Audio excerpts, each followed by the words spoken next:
ఎన్నికైనా చూసినారు మీరు. ఇంతకుముందు ఎక్కడ పేపర్లలో కనిపించకపోతున్నాను. సేవ మాత్రమే అంటే ఆ సేవను గుర్తించి ఖచ్చితంగా ముగ్గురు తీసుకొస్తుంది. మొన్న సీనియర్ ఇంటికి పోతే అరవింద్ గారు మాట ఇచ్చారు, అమ్మా నువ్వు బేబీగా ఉండు, నీ కొడుకున్న సంవత్సరాల క్రితం మీ అందరి ఆశీర్వాదంతో ఒక మంచి మెజారిటీతో భారతీయ జనతా పార్టీ సభ్యుడిగా గెలవడం జరిగింది. ఆ రోజు నుంచి ఈ రోజు వరకు కూడా ప్రతి ఒక్క విషయంలో మన డివిజన్కి ఏమైతే అవసరం ఉన్నది, ఎన్ని రకాలుగా అభివృద్ధి చేయాలనో, ఎన్ని కోణాలు వేయాలనో బెస్ట్ చేసిన సుమారు 7 కోట్ల వరకు నిధులు తీసుకొచ్చి ఆ రోజు ఉన్న ప్రాబ్లమ్స్ అన్నీ కూడా ఈ రోజు వరకు మొత్తం సాల్వ్ చేయడం జరిగింది. ఈరోజు ముఖ్యంగా 35వ డివిజన్లో తీసుకుంటే కొత్త రోడ్డు లేని గల్లీ లేకుండా అయితే మనం చేసుకున్నాము. ఇంకోటి ఏంటంటే నీటి సమస్య అనేది రోజు మనకి ఖచ్చితంగా ట్యాంకర్ అవసరం ఉండే, ఈరోజు ఎక్కడ కూడా ట్యాంకర్ లేకుండా మనం సుమారు 50 లక్షలతో ఇంటర్ కనెక్షన్ చేయించుకున్నాము. ఇదే కాకుండా ఈ పార్కులు, ఆ పార్కులో ఉన్న గల్లీలు కూడా శిథిలావస్థలో ఉండే అవన్నీ కూడా మనం డెవలప్ చేసుకున్నాం. ఇక ప్రతి ఒకటి కాదు 2 కాదు సుమారు 7 కోట్ల నిధులను మనం తీసుకొచ్చి ఈరోజు అంగరంగ వైభవంగా మన డివిజన్ని అభివృద్ధి చేసుకున్నాము. మీరు అన్నట్టు మన డివిజన్కి ఈరోజు నేను ఇప్పుడు జరగబోయే ప్లానింగ్ ఏంటంటే 30 నుంచి 35 లక్షలతో మన డివిజన్ మొత్తం అమల్వాడి నుంచి రైల్వే గేట్ నుంచి వ్యాస్ భవన్ మళ్ళీ అమల్వాడి మొత్తం సీసీ కెమెరాలు ఇన్ అండ్ అవుట్ ఏర్పాటు చేస్తే మనకు 35 నుంచి 40 లక్షలు సుమారు బడ్జెట్ కావాలి. కాబట్టి నెక్స్ట్ ఒక పైలట్ ప్రాజెక్ట్గా నేను తీసుకుందామని చెప్పి మన అన్నారు కూడా చాలాసార్లు తెలియడం జరిగింది. కాకపోతే మన కౌన్సిల్ మాది పూర్తయి సంవత్సరం అయింది కాబట్టి మనము ఈ కార్పొరేషన్ని ఏర్పాటు చేసుకున్న తర్వాతనే మళ్ళీ అది చేయగలుగుతామని చెప్పి తెలియడం జరిగింది. ఇంకోటి 35 డివిజన్లో ఎక్కడ కూడా మనం చూసినట్టయితే చిన్న రోడ్లే ఉంటాయండి.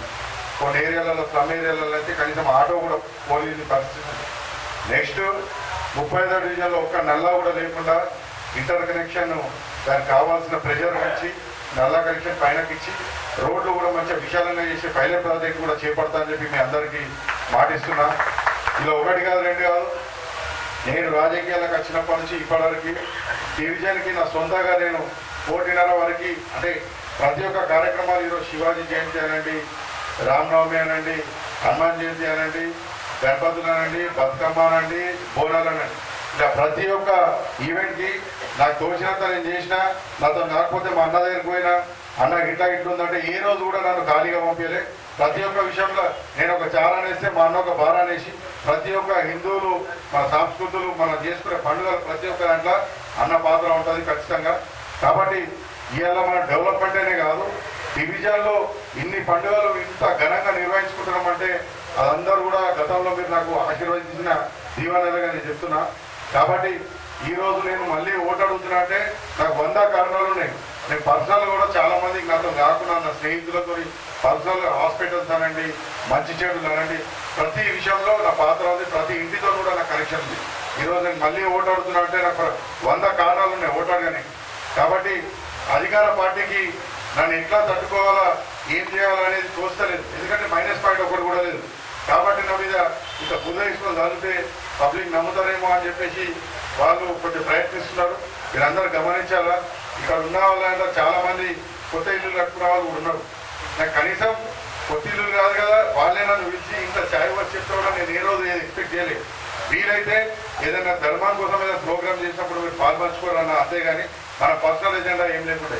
లాస్ట్కి అయితే ఇప్పుడు ఉన్న ఈ కూర్చున్న ఇల్లులో కూడా నేను 3-4 లక్షలు తీసుకున్నా అని చెప్పేసి బుకారేస్తున్నారంట. ఈ ఓనర్ ఈయన ఉన్నాడు, సేటు కూడా ఈయన ఉన్నాడు, అది సేటు కూడా బదులు చెప్తారు దానికి. కాబట్టి వాళ్ళకి ఏం తోస్తలేదు. నేనంట యూత్ తీసుకున్నావు, బీజేపీ బలం అంటేనే యూత్. 150 మంది యూత్ సభ్యులు ఈ గల్లీ నుంచి ఉంటారంటే మనం గర్వం చేసుకోవాలి. బీజేపీ కార్యకర్తలు ఉంటే యూత్ ఉంటారు. యూత్ బీజేపీ వైపు ఉండకపోతే ఎవరి వైపు ఉంటారు?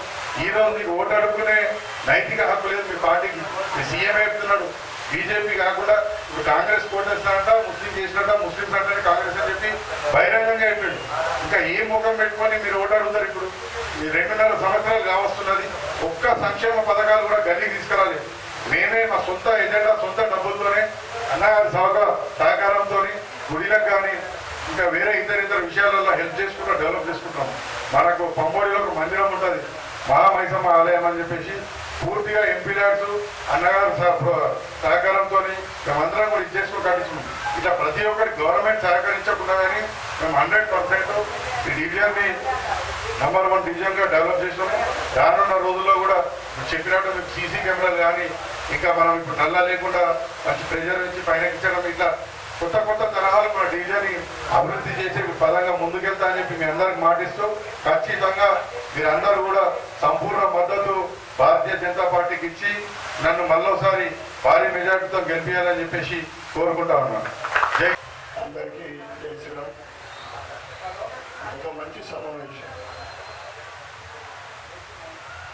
మనసు ఇప్పి మాట్లాడుకునే అవకాశం దొరికింది. ఇటువంటి సమావేశాలు సుధీర్ 6 నెలలకు ఒకసారి పెట్టండి. నేను ఇష్టం. ఎందుకంటే మాస్ మీటింగ్లో కానీ ఫాదర్ మీటింగ్లో కానీ సమస్యలు ఎవరికి చెప్పుకోలేకపోతాం. మనము డిపార్ట్మెంట్ నుండి వచ్చినప్పుడు ఇంతమంది ఉండకపోవచ్చు, అది 11, 12 కావచ్చు. చాలామంది వ్యాపారస్తులు ఇక్కడ వాళ్ళు బయటకు వెళ్ళాలి, ఆ సమయం ఉంటుంది కనుక ఇటువంటి సమావేశాలు పెడితే నిజంగా నాకు సేవ చేసే అవకాశం ఎక్కడ దొరుకుతుంది. చాలా మంచి మంచి విషయాలు మాట్లాడడం జరిగింది. ముఖ్యంగా అన్నీ అందరు కూడా మాట్లాడము అనుకున్న కూడా మాట్లాడేది. ఇంతకుముందే చెప్పినాం, ఇదంతా మన కుటుంబం మధ్య మాట్లాడుతున్నాం. ముఖ్యంగా నీల లక్ష్మణ్ గారు, సోదరుడు రాజేశ్వర్ గారు, మన తాడికొండ శ్రీకాంత్ గారు చాలా విలువైన విషయాలు మాట్లాడారు. లక్ష్మణ్ గారు మాట్లాడుతూ దేశం బాగుంటే మనం బాగుంటాం, మన గది బాగుంటుంది. దేశం బాగుంటే కాదు అన్నగారు, మన ధర్మం బాగుంటే మనం బాగుంటాము, మన హిందూ ధర్మం బాగుంటే మనం బాగుంటాం. ఈరోజు 119 నియోజకవర్గాలలో 7 నియోజకవర్గాలు మన ఖాతాలో ఉన్నాయి. ఎంఐఎం ఖాతాలో 8వ నియోజకవర్గం మన లిస్టులో మన నిజామాబాదే పెట్టుకున్నాం, హిందువులే పెట్టుకున్నాం. నేను పోటీ చేసినప్పుడు 42%, 2 ఏళ్ళు అయిపోయింది. మనది 1% పెరిగిందచ్చు, అలాగే 3% పెరిగిందచ్చు. ఎందుకంటే మనం ఒకరిలో 2 ఆపేస్తున్నాం, వాళ్ళేమో 2 భార్యలు 3 భార్యలతో ముందు అంటున్నారు. ఒక ఆయనకు 10 మంది పిల్లలకు అంటున్నారు. ప్రమాణ ఎన్నికల్లో ఉంది. ఈ ఎన్నికలు మామూలు ఎన్నికలు కావు, ఇందులో భవిష్యత్తును తీర్చే ఎన్నిక. ధర్మం అధర్మం మధ్యన జరుగుతున్న ఎన్నికలు ఇది. ఒకసారి ఎక్కడికి వెళ్ళా కానీ ప్రజలందరూ కూడా ముక్తకంఠంతో మన ఇంట్లో మనమే అంటా ఉన్నారు.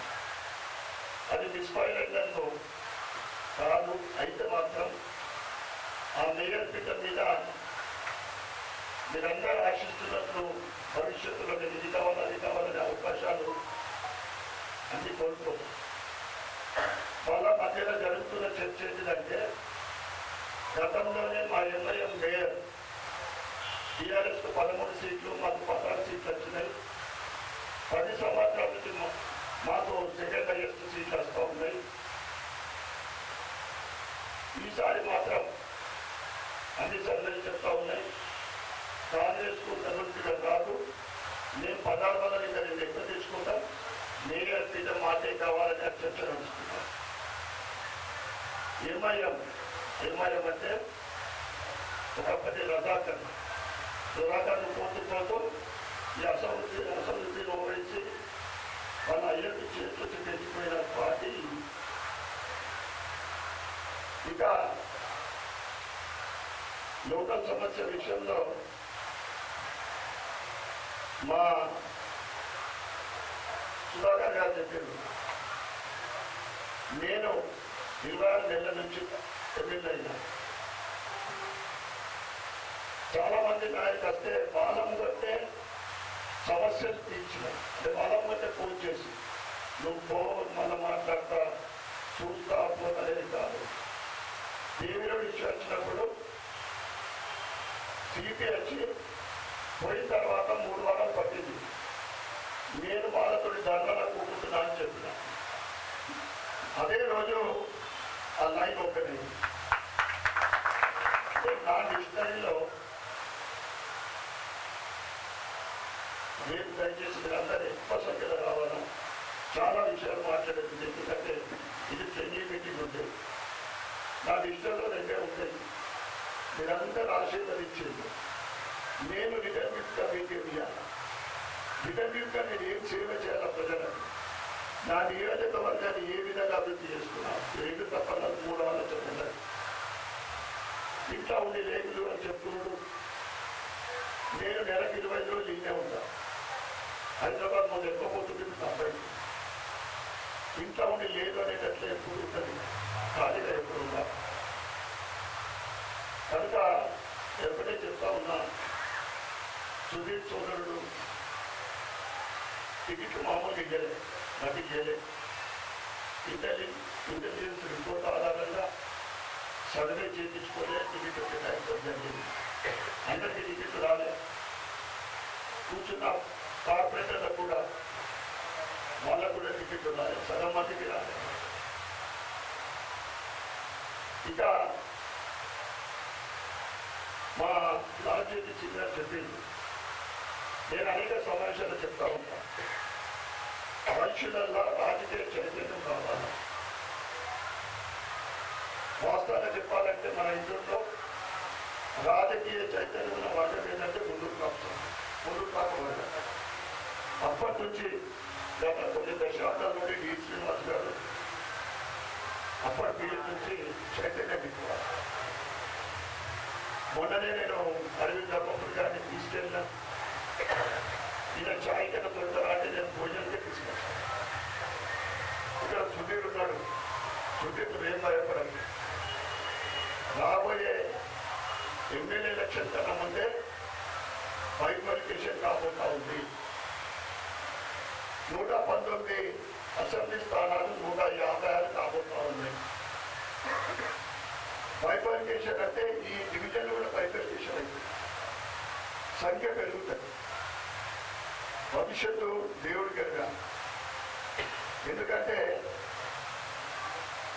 నేను కూడా నేను ఎంత నా ధర్మం అని చెప్తున్నా.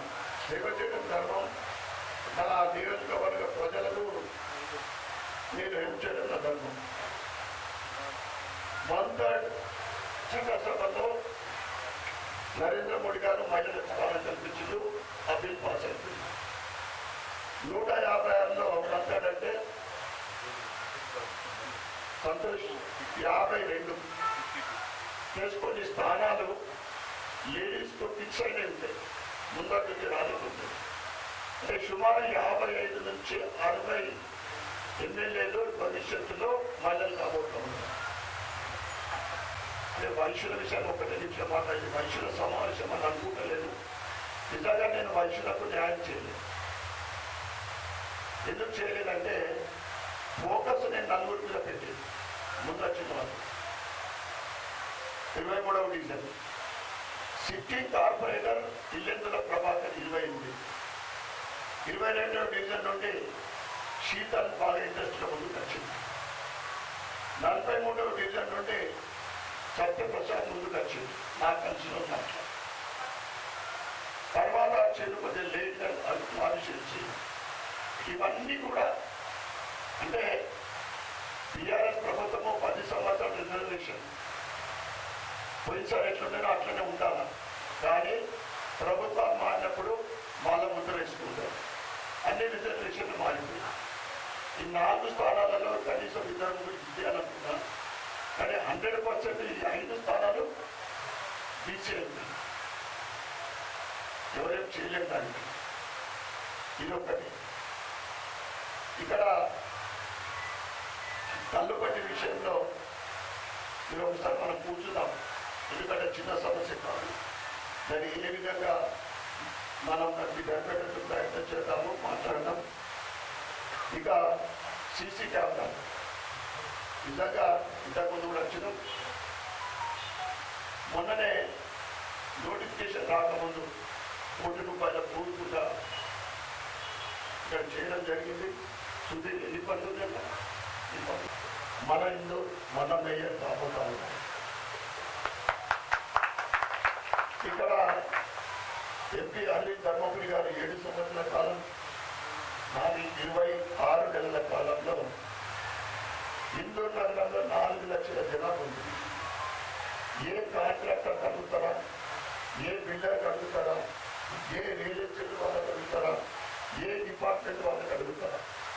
అరవింద్ ధర్మపురి గారు కానీ ధనపాల్ చూడాలి కానీ ₹1 అవినీతి చేసిందా? ₹1 అవినీతి ఎక్కడన్నా మీరు ₹1 నేను చెప్తున్నా. అదేవిధంగా కార్పొరేషన్ కూడా అవినీతి రహిత కార్పొరేషన్ కావాలనేది మా లక్ష్యం. ఎమ్మెల్యేగా ఉండి నా చేతిలో లేదు కార్పొరేషన్. 10 సంవత్సరాల నుండి దోపిడీ గురైంది. దొంగ చేతులకు పాలన చేయించింది. నిన్ననే 8వ డివిజన్లో నిన్న థర్డ్ మీటింగ్ లాస్ట్ మీటింగ్ అదే పోయినా ఎవరయ్యా టీఆర్ఎస్ నుంచి అడిగిన టీఆర్ఎస్ మాజీ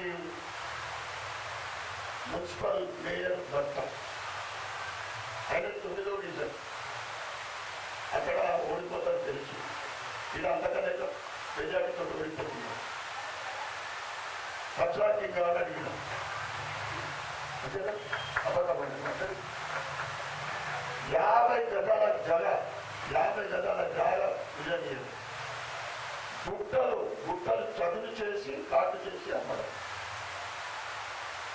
వాళ్ళకు భరోసా నీకు కరెంట్ ఇప్పిస్తా అంటే వాళ్ళు ఏమనుకుంటారు? మాకు అటెండిక్ అయిపోయింది అనుకో అఫీషియల్గా. పాపం మున్సిపల్ డిసిప్లిన్ ఆఫ్ ట్యాక్సులు కాదు. ఇది 10 సంవత్సరాలు కార్పొరేషన్ దోపిడీ గురికాపోవడం. ఒక చిన్న ఉదాహరణ చెప్తా. మొన్ననే దిశ మీటింగ్ జరిగింది.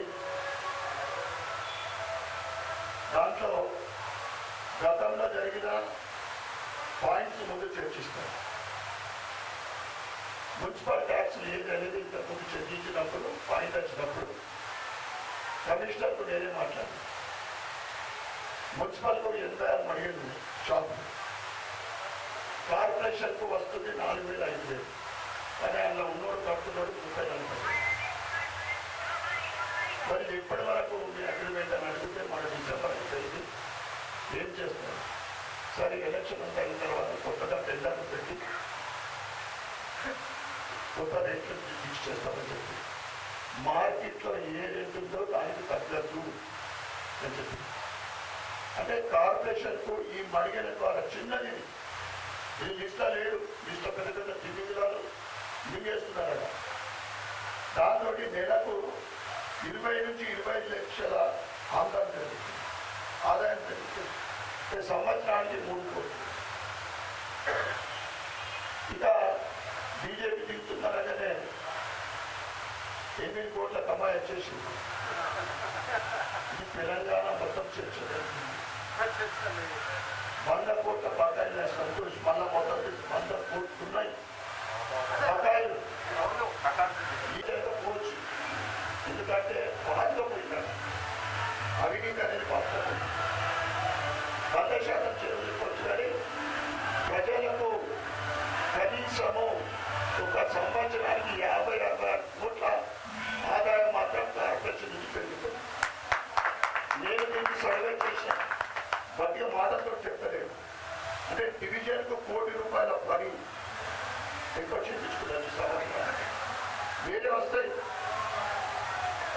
ఇప్పుడు ఈ కాంగ్రెస్ ప్రభుత్వం ఇస్తుందని మా దగ్గర భరోసా లేదు. చింపినా కోసినా సంపినా పైసలు లేవు. బ్యాంకులు దొంగ లెక్క చూస్తున్నారు. నేను 100 కోట్లు అడిగితే 1.5 years తర్వాత 5 కోట్లు ఇచ్చింది. తర్వాత సెంట్రల్ సపోర్ట్ తోటి 32 కోట్లు వచ్చినాయి. అమృత్ ఇది స్పెషల్ ఫండ్. ఇక అమృత్ కింద వాస్తవంగా చెప్పాలంటే ఈ కాంగ్రెస్ ప్రభుత్వ పీరియడ్ కాదండి, అది సెంట్రల్ కు సంబంధించింది. Amrit scheme purely central. ఏదైనా కానీ పనులు ఆగిపోతే ఎందుకు ఆగిపోతే తెలుసా? సెంట్రల్ షేర్ ఉంటుంది, స్టేట్ షేర్ కూడా కంపల్సరీ ఉంటుంది. ఇవి రాక కొన్ని దగ్గర పనులు ఆగిపోతే స్లో అయిపోతుంది. అమృత్ అయితే అడిగి నేను అక్కడ మీరు అడిగిండు నీటి సమస్య బాగుంది. ఎందుకంటే ఈ లైన్ అంతా కూడా మేము చర్చించినప్పుడు దాంట్లో సుధీర్ కూడా ఉన్నాడు. ఈ పాత లైన్లు ఇవన్నీ కూడా చాలా లీకేజ్ 30-40 ఏళ్ళ కింద సత్యమల 40 ఏళ్ళ కింద వేసిన పైప్ లైన్. ఈ వాటర్ వర్క్స్ కింద అమృత్ కింద అమృత్ స్కీమ్ కింద 180 కోట్లు దాన్ని వివరించిన నేను డీటెయిల్గా. ఈ 2 సంవత్సరాల కాలంలో 130 కోట్ల నిధిలో ఇది కాదు. అమృత్ మన ఇంటింటికి నీరు అని సర్వే జరిగింది. మా సోదరి పండితే చెప్తారు, అవును మా ఇంటికి వచ్చిందంటే మీకు కూడా ఎవరికైనా తెచ్చింది. 4 నెలల కింద ఇంటింటికి నీళ్లున్నాయనే సర్వే జరిగింది. చాలా మంది మొత్తం నోట్ చేసుకుంటారు. దాంతో 180 కోట్లతోటి మన అర్బన్లో మొత్తం 18 వాటర్ ట్యాంకులలో ప్యూర్లీ అర్బన్లో 9 వాటర్ ట్యాంకులు కడుతున్నారు. అయిన నిర్మాణం ప్రారంభం కూడా అయింది, కన్స్ట్రక్షన్ ప్రారంభమైంది. పాత పైప్ లైన్లు కొత్తవి మార్చుతారు. ఈ టైం పక్క చెప్తుంది. ఇక్కడ ఉన్నది కాంగ్రెస్ ప్రభుత్వం. నత్తతోటి తొట్టి పెడితే నత్తనే గెలుస్తుంది. ఈ ప్రభుత్వం పనులు చేస్తుంది. అటువంటి పనులు జరుగుతాయి. అయినా నేను ఇందూరులో ఉంటే ప్రజలకు ఎవరు ఏది పిలిచినా చిన్నదా పెద్దదా నా వెలిగించరా కాదా అందరికీ నేను ఒప్పుకుంటా పోతా. లేదా అంటే ప్రెస్ మీట్ పెట్టుకుంటా, లేదా డిపార్ట్మెంట్లతో రివ్యూ పెట్టుకుంటా. కలెక్టర్ గారికి నా 2 సంవత్సరాల కాలంలో 50 సార్లు ఖర్చుకోవచ్చు. సిపి గారితో కమిషనర్ గారు అయితే నా దగ్గరికి చేస్తారు. ఎప్పుడు ఏది అవసరం ఉన్నా కానీ మనకు అవసరం పడి డిపార్ట్మెంట్ ఏంటంటే పబ్లిక్ హెల్త్, ఆర్ఎండ్బి, ఈ మున్సిపల్ ముఖ్యంగానే చాలా విషయాలు మాట్లాడుతూ ఉంటాను. నేను మొన్న విషయాలు చెప్పిన అసలు అది ఎవరికి అర్థమైతే లేదు. ఇవాళ ఇందూరులో ప్రారంభం, మన నగరం ప్రారంభం నుంచి చివరి వరకు ఏం పారుతుంది? కులాలు వాళ్ళు పడుతుంది. దాని పరిస్థితి ఏమి అడిగిన వాళ్ళు భుజాలు తడుపుకుంటున్నారు. అంతకుముందే నేను అడిగిన ఒక 3-4 నెలల కింద ఇరిగేషన్ డిపార్ట్మెంట్ అని మున్సిపల్ వాళ్ళు అంటారు, మున్సిపల్ వాళ్ళేమో ఇరిగేషన్ అంటారు. అంటే గత కొన్ని సంవత్సరాల నుండి దాన్ని పట్టించుకోవడం లేదు. కబ్జాలకు గురవుతుంది, దేవరం కబ్జాలకు గురవుతుంది. నేనన్నా మొన్నటి వానలు కామారెడ్డిలో కానీ బాసర్లో మారేట్లో జరిగిన వర్షాలు, అటువంటి వర్షాలు పడితే మన నగర పరిస్థితి ఏంటి? అంతేనా? అది మొత్తము ఒక అడవిలిగా తయారైంది. మన కొత్త కలెక్టర్ వారి ఆధ్వర్యంలో జరిగిన విషయాలు ప్రత్యేకమైన 7-8 డిపార్ట్మెంట్లతో ఎలక్షన్ మొత్తం ప్రాసెసింగ్ అయిన తర్వాత, ఈ ఎలక్షన్ కూడిపోయిన తర్వాత ఇమ్మీడియట్గా నేను కలెక్టర్ గారితో మీటింగ్ ఉంది.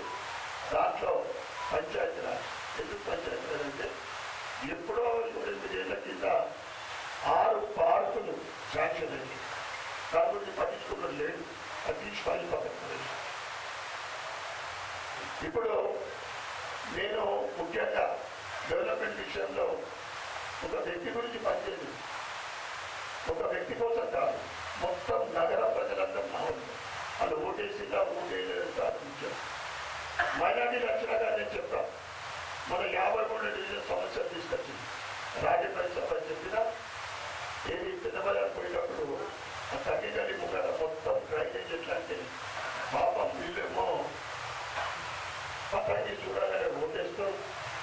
చేతి చూడగా ఓటేస్తారు. వాళ్ళ డివిజన్లు కూడా పోరాడుతున్నారు. ఇళ్లకు నీళ్ళు వస్తుంది, డ్రైనేజ్ వస్తుంది. మన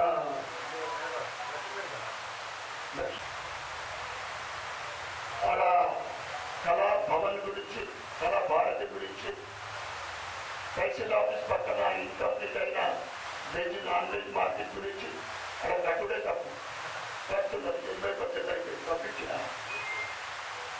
సోని ఫంక్షన్ హాల్ దగ్గర 10 ఏళ్ల నుంచి మొండెంగా ఉన్న బ్రిడ్జ్ గురించి అది కూడా మన భూమికి జరిగింది.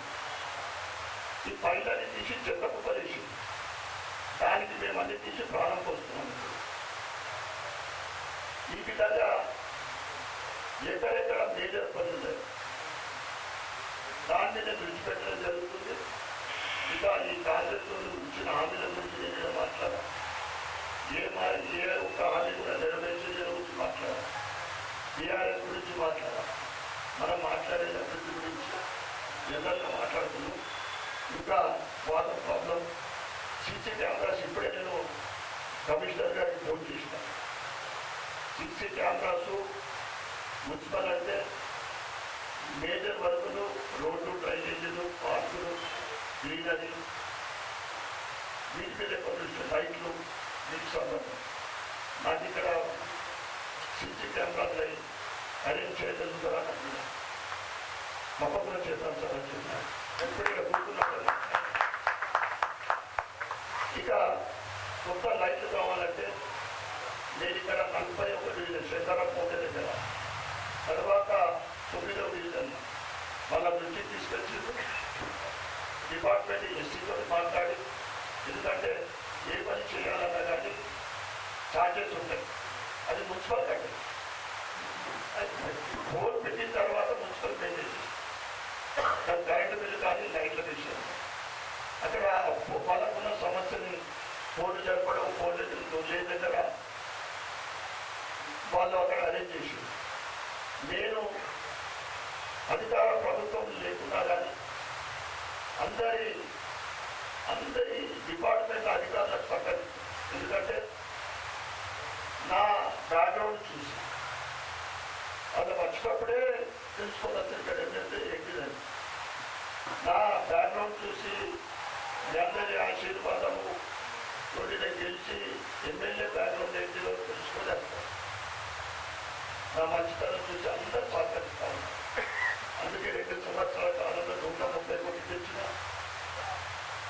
ఈ ₹1 కోటి పని అయిన తర్వాత నేను అనేక చోట్ల చెప్తా ఉన్నాను. 60-70 కోట్ల ఇంకా పెరుగుతుంది మున్సిపల్కు. దాంతో ఈ ఒక్క ప్యాకేజ్ అయిన తర్వాత రెండో ప్యాకేజ్ రాబోయే 5 సంవత్సరాలలో ప్రతి డివిజన్లో ఏదో ఒక పని జరుగుతుంది. 5 ఏళ్ళ మనం ఒక్కొక్క ప్యాకేజ్ 6 నెలలకు 3 నెలలకు ఒక ప్యాకేజ్ పెట్టుకుంటే నెలకు 10, సంవత్సరానికి 10%. అక్కడ ఏ సమస్య కాదు. ఇక అరవింద్ ధర్మపురి గారు ఇక్కడ 2 కేంద్ర మంత్రులు ఉన్నారు. బండి సంజయ్ గారి స్పీచ్ ఎందుకలేదు లేదా ప్రింట్ మీడియాలో కూడా సోషల్ మీడియాలో వస్తూ ఉంది. ఎక్కడైతే తెలంగాణలో జరుగుతున్న 117 మున్సిపల్లో కానీ 7 కార్పొరేషన్ల మీద ఎక్కడైతే భారతీయ జెండా ఎగిరేస్తారో అక్కడ కేంద్రం నుంచి ప్రతి నిధులు తీసుకొచ్చే బాధ్యత మేము తీసుకొస్తున్నాం. ఇది మేము గెలిపించుకుంటాం.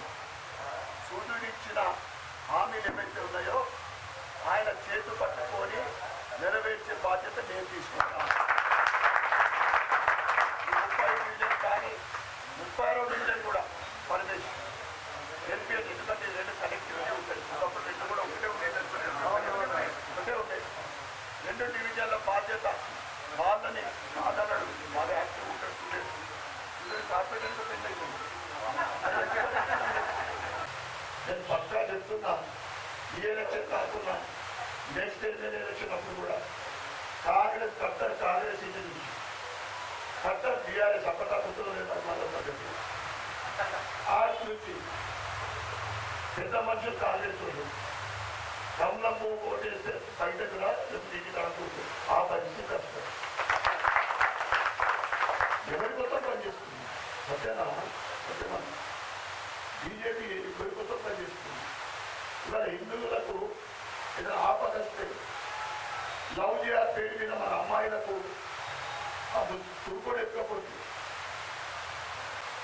బీజేపీకి హిందువులు సపోర్ట్ చేయకుంటే ఎందుకు బీజేపీ సపోర్ట్ పనిచేయాలి?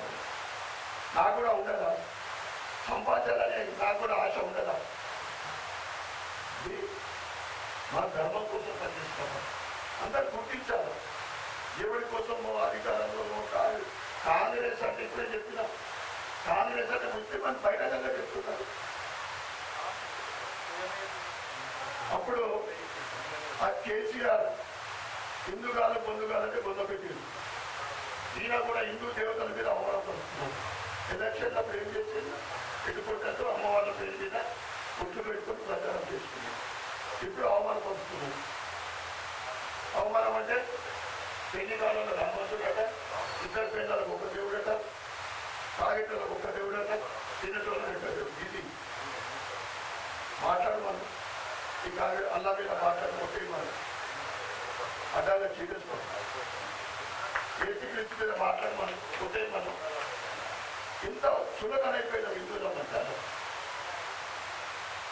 వెళ్ళిపోదాం. హిందువులు వెళ్ళిపోదాం. బంగ్లాదేశ్ పరిస్థితి వస్తే మనం వెళ్ళిపోతాం. రెండో దేశం, ప్రపంచంలో ఏకైక దేశం భారతదేశం. హిందువులు ముస్లింలకు 100 దేశాలు ఉన్నాయి, క్రిస్టియన్లకు 100 దేశాలు ఉన్నాయి. ఎక్కడైనా పోయి బతుకుతాం. మనం వెళ్ళిపోతాం. ఒక్కసారి మిస్ఫైర్ అయితే మన ఇంట్లో పూజ తప్ప ఆలయాల్లో పూజ చేసుకునే పరిస్థితి మన చేతికి దాచిపోతుంది. ఇది ఇప్పుడు హిందూల పరిస్థితి ప్రమాద గట్టిగా నవ్వుతా ఉన్నాయి. దయచేసి అందరూ అర్థం చేసుకోండి. ఎవరి కోసం పనిచేస్తున్నాడు? మోడీ గారు అయితే ఉన్నాడు. ఆయన అయితే ఏదో అన్నారు. మోడీ గారి గురించి ఏమన్నారు? అయోధ్యలో అన్నది మా కాడికొండ టీకా అని చెప్పి 500 సంవత్సరాల తర్వాత లక్షలాది మంది బలిదానంతో తయారు. అదే కాదు మోడీ గారి కాన్సెప్ట్ సబ్కా సాత్, సబ్కా వికాస్, సబ్కా విశ్వాస్, సబ్కా ప్రయాస్. అన్ని సంక్షేమ పథకాలు కులాలకు, మతాలకు, రాజకీయ పార్టీలకు అతీతంగా ఇస్తున్నారు. ఈ కాంగ్రెస్ పార్టీ ఏం చేసింది? ఇప్పటిదాకా నాకు ఎమ్మెల్యే పని ఒక రూపాయి ఇవ్వలేదు. గెలిచినాక ప్రతి నియోజకవర్గానికి 10 కోట్లు పోయింది. వెళ్ళిపోయినాయి. మన హిందూ ధర్మం ఎడిపోయినాయి. చెబిరి వెళ్ళిపోయింది.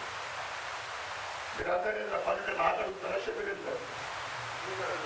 ఇంకోటి కూడా నా యొక్క నువ్వు ఎమ్మెల్యే. ఇది కాంగ్రెస్ నీతి. ఈ కార్యక్రమంలో పాల్గొన్న ప్రతి ఒక్కరికి మనుషులకి మాట్లాడుకునే అవకాశం కలిగించిన మీ అందరికీ పేరు పేరున ధన్యవాదాలు చెప్తుంటూ భారత్ మాతాకి